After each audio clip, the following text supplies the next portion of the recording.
v Jeruzaleme. Pri ovčej bráne bol rybník nazývaný Betesda. Mal 5 stĺp poradí a v nich ležali slepí, chromí, vyčerpaní ľudia. Čakali, kým sa voda pohne.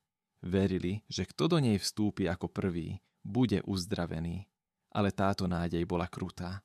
Vždy sa dopredu dostali silnejší, rozhodnejší, často aj bezohľadní. A práve tí, čo pomoc potrebovali najviac, sa k vode nikdy nedostali. Mnohí zomierali priamo pri brehu, na dosah záchrany, ktorá im však vždy unikla. Medzi nimi bol muž, chromý 38 rokov. To číslo nie je bez významu, vylučuje, že by šlo o dočasnú slabosť.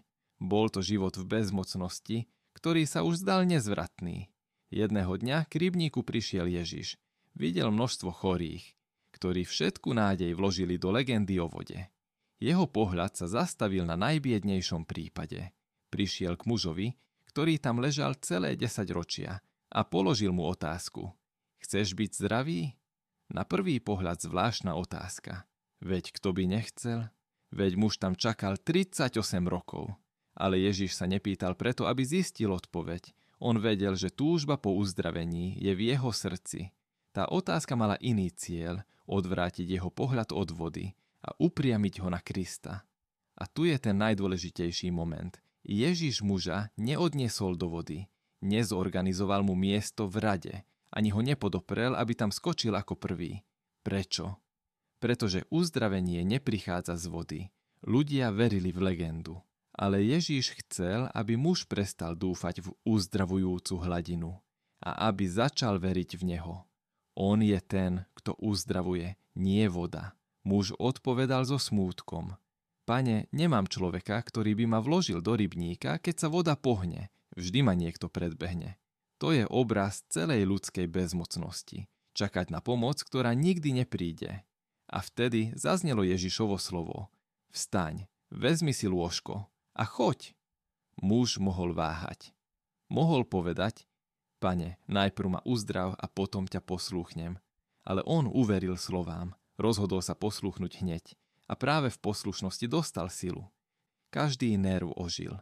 Po 38 rokoch vstal. Zobral svoje lôžko a kráčal, pevne, slobodne, oslavujúc Boha. A tu je kľúčové posolstvo. Rybník ponúkal pomoc len občas. Ježiš ju ponúka vždy. Rybník uzdravil len toho prvého. Ježiš je tu pre každého. Rybník zvýhodňoval silných. Ježiš sa obrátil k najslabšiemu. Kristus muža neodniesol k vode. On sám bol tou živou vodou. A tak je to aj dnes.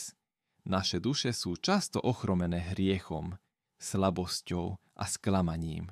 Márne čakáme na pší okamih alebo na správne podmienky. Ale Kristus sa skláňa a hovorí, chceš byť zdravý? Nepovedal, najprv sa cíť lepšie a potom ver. Hovorí, ver teraz, odovzdaj mi svoju vôľu, rozhodni sa poslúchnuť moje slovo a ja ti dám silu.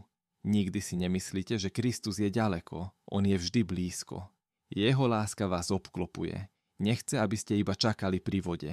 Nechce, aby ste sa ho len dotkli. On chce, aby ste s ním kráčali, deň čo deň, krok za krokom.